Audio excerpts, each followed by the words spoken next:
Assalamualaikum warahmatullahi wabarakatuh. Apa kabar sahabat Zona Misteri dimanapun kalian berada? Kali ini kita akan menceritakan sebuah kisah dari seseorang bernama Masan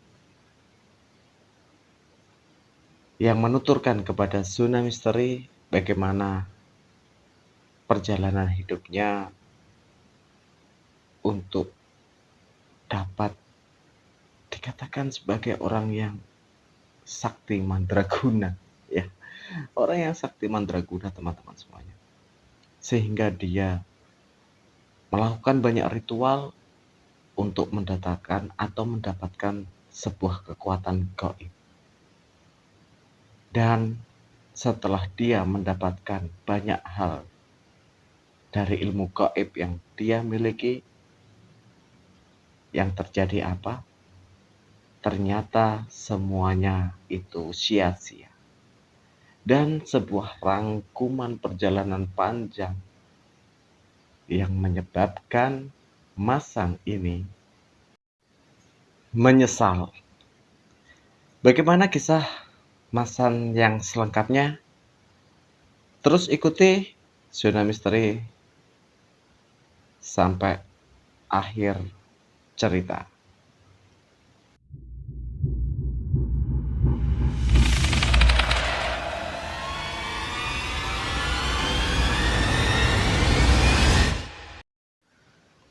Sahabat Zona Misteri semuanya, sosok Masan ini adalah seorang pemuda biasa yang terlahir dari keluarga biasa juga, biasa-biasa saja.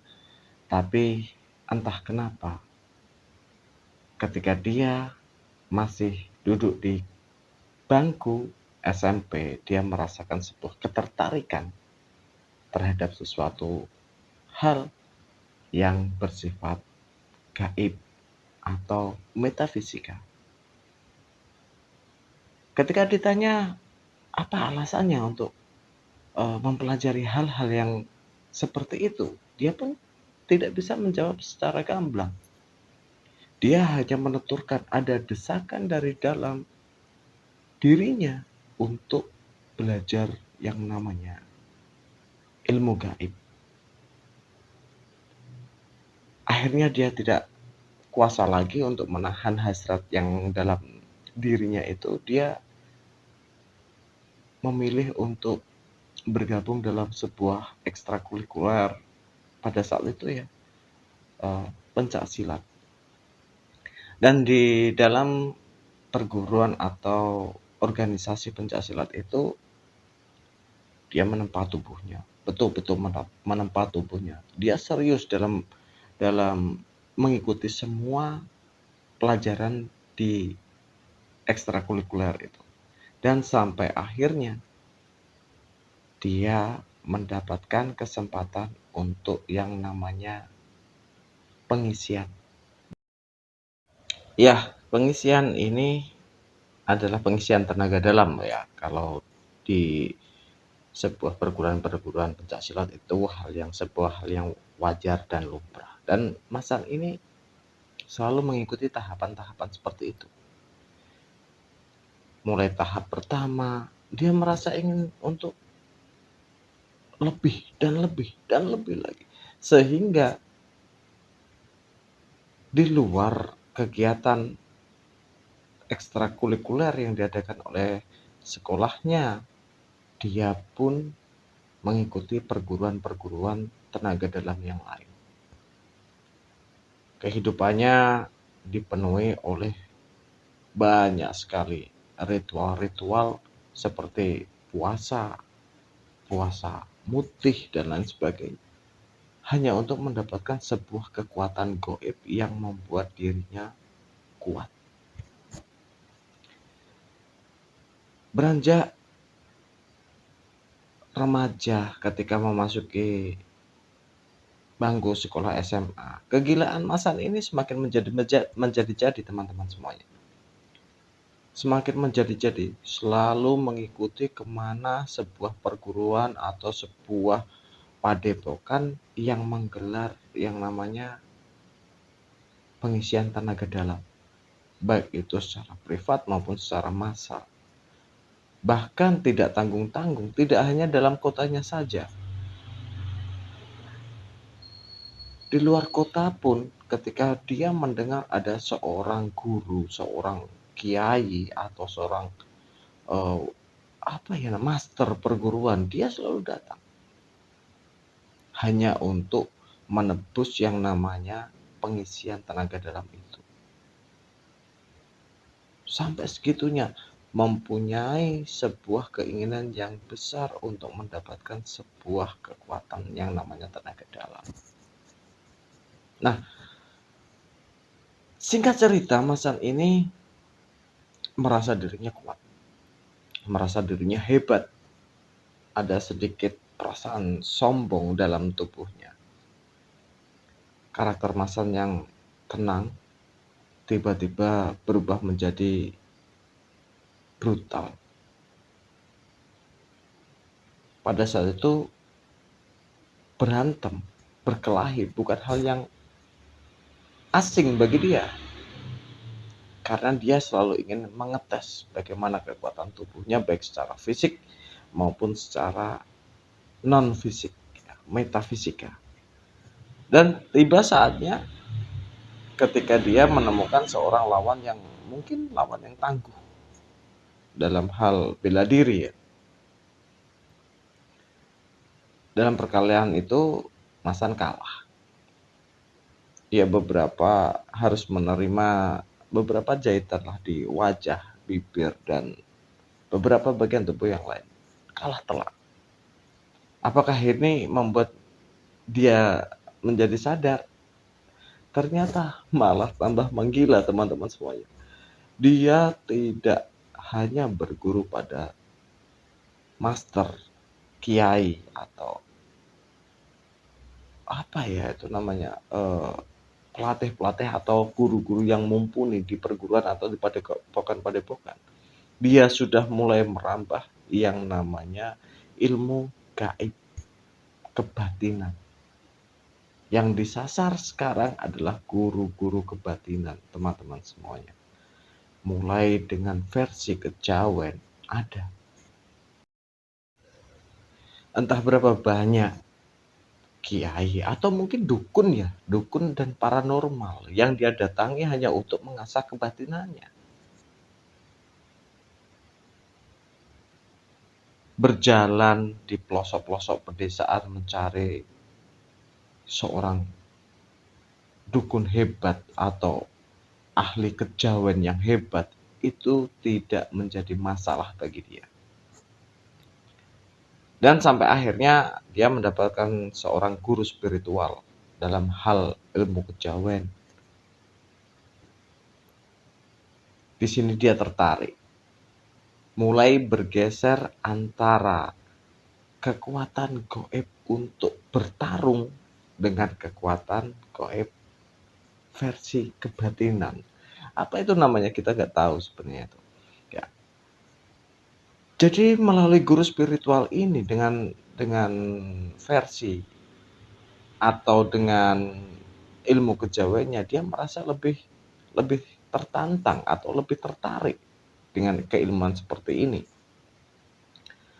Selain ada untuk ilmu gaib yang bertujuan untuk membentengi diri, ada pula ilmu gaib yang dia pelajari untuk sebuah tujuan-tujuan tertentu. Dan untuk menebus itu semua, Masan di usia yang begitu muda, di SMA kelas 1, dia sudah gentur untuk tirakat, lelaku, puasa 7 hari, puasa 40 hari, mutih, dia lakukan semuanya. Padahal pada saat itu dia masih sekolah.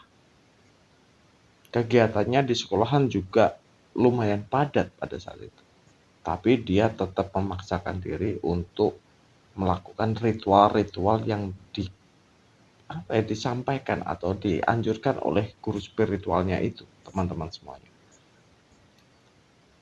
Dan sebuah fakta yang mengejutkan ini menceritakan Dia menceritakan kepada Suna Misteri fakta yang mengejutkan bahwa ketika dia berkunjung ke guru spiritual yang versi kejawen ini, ternyata ada sebuah ilmu gaib yang dengan sendirinya merasuk ke dalam tubuh Masan.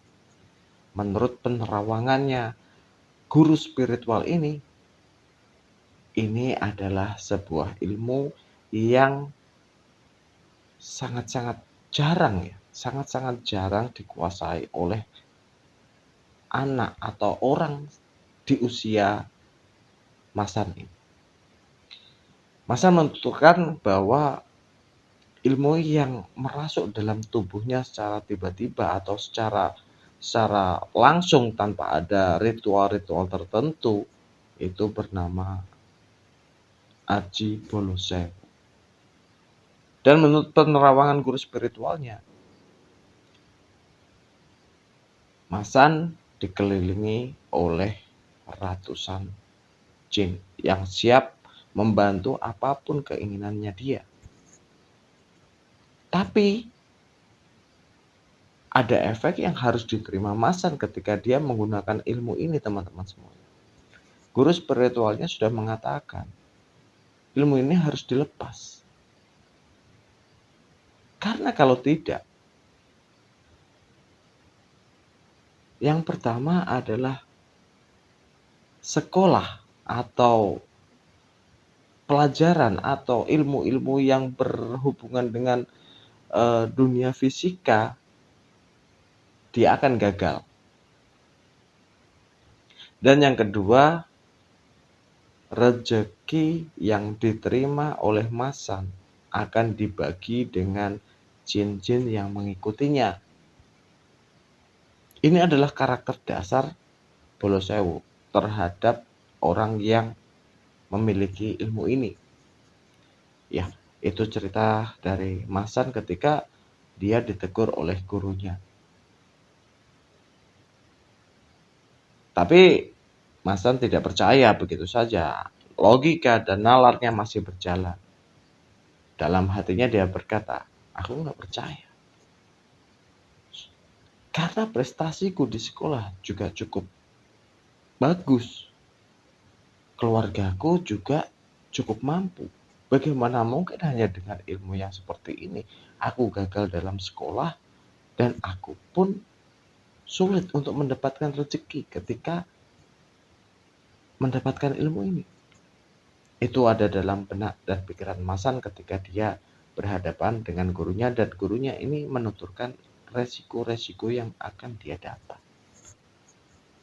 Naluri anak muda ketika diberikan informasi atau diberi nasihat seperti itu tetap ada rasa pemberontakan terhadap pernyataan negatif yang disampaikan oleh guru spiritualnya. Dan Masan pun tetap menggunakan ilmu ini. Dia menuturkan bahwa ilmu ini bisa keluar sendiri walaupun tanpa sebuah mantra. Ini hebatnya. Walaupun tanpa sebuah mantra. Bahkan dia sendiri tidak tahu mantranya apa untuk mengeluarkan ilmu ini. Dia mengatakan kalau mengeluarkan ilmu ini cukup membatin atau meniatkan kepada orang yang dituju. Itu sudah bisa keluar sendiri ilmunya, teman-teman semua. Bayangin aja hanya dengan meniatkan atau membatin. Ilmu ini sudah berfungsi. Awalnya ketika dia dikasih tahu oleh guru spiritualnya, dia merasa, wah, suka dong. Sakti dong, gitu kan.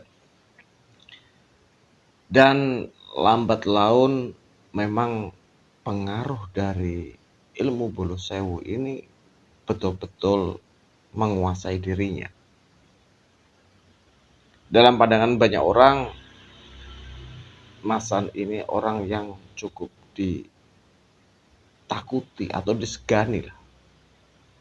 Di sekolahan pun sama. Di luar pun sama. Sehingga dia merasa overpower lah gitu. Oh, merasa overpower. Jadi setiap orang yang dilihatnya itu seolah-olah ingin ditantang.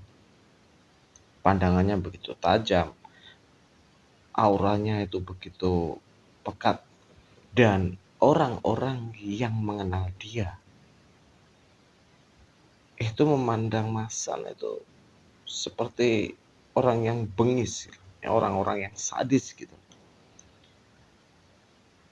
Tapi dia mengatakan bahwa dengan adanya seperti itu, setiap kali kegiatan di sekolahan pasti dia ada di seksi keamanan. Itu kisahnya, dia mengatakan seperti itu. Selalu aja di seksi keamanan, apakah itu kegiatan sekolah, mulai mungkin ulang tahun sekolah, mungkin acara maulutan dan lain sebagainya.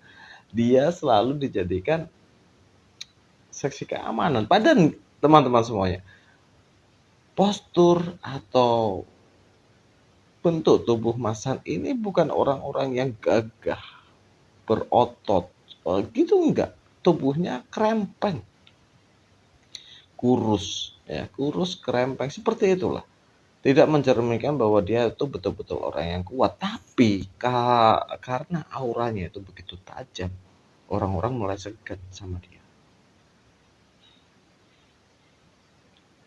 Dan selanjutnya dia terus saja mengasah yang namanya ilmu kebatinan versi kejawen ini, teman-teman. Intensitas dia menemui guru spiritualnya itu semakin tinggi dan selalu diingatkan, selalu dipantau oleh guru spiritualnya ini untuk berhati-hati. Karena wadahnya belum cukup. Wadahnya belum siap untuk menerima ilmu-ilmu yang notabene menurut ceritanya Masan ini ke Tsunami Misteri, notabene itu adalah ilmu tua. Dikhawatirkan kalau wadah Masan ini tidak siap atau tidak kuat, maka dia bisa mati, atau yang paling enteng ya, yang paling ringan itu gila, Majnun, dia bilang gitu. Yang paling ringan itu efeknya hanya Majnun, itu yang paling ringan, gila, stres dan lain sebagainya. Dan efek yang paling berat itu adalah mati karena jebol atau pecah wadah ilmunya. Kalau istilahnya itu cupu mani astagina ya. Itu menurut penuturan Masan kemarin.